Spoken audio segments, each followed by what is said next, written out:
giant poodle na imported, libre tirahan, may sarili ng kama, walang ginagastos, libre pagkain kahit ilang beses kumain, di ba? Alam mo yun, tapos ginawan ko pa ng page para, kasi nga para ang dami na nagsusupport sa kanya. From wala yun na ako pa nagawa ng page, zero to ano, di ba?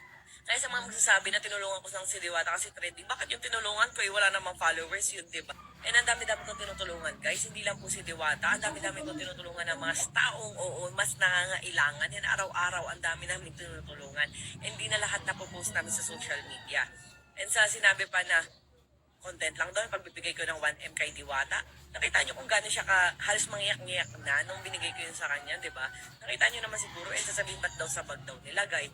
Sa bag, kasi siguro baka wala siyang bank account, tanungin nyo na lang, wala na akong pakailam.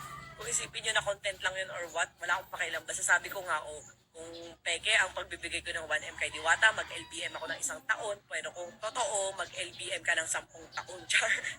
Ayan, di ba? Alam mo yun, parang, tapos yung mga sasakyan daw namin, peke, yung mga pineflex ko, alam nyo guys, hindi ako for the flex, or hindi ako sinungaling na tao. Ayun, ayoko nga ng taong sinungaling eh. So, hindi ako for the flex lang, hindi naman sa amin. Yung mga pineflex namin, amin lahat yan.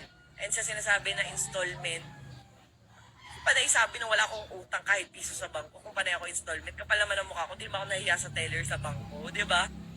Ayun, sinasabi ko nga na hanggat hindi kayang i-cash, huwag bumili. Kung meron pang biling kayang i-cash, bumibili ako.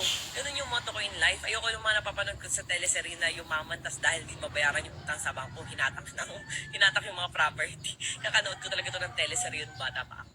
Ayun lang. Tapos sabihin pa na, kinokontent ko lang sa si Diwata dahil sikat. Bakit ngayon kinokontent mo kami? Kasi, di ba?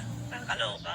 So, ayan. Dapat maging masaya tayo sa pag-angat ng bawat tao. Hindi yung hanapan nyo ng butas, sisiraan nyo. Hindi dapat ganun. Dapat maging masaya tayo sa mga nangyayari sa bawat tao. Hindi na dapat pumatod kasi naawa ko kay Diwata kasi nga parang hindi niya kayang depensahan yung sarili niya. Every time na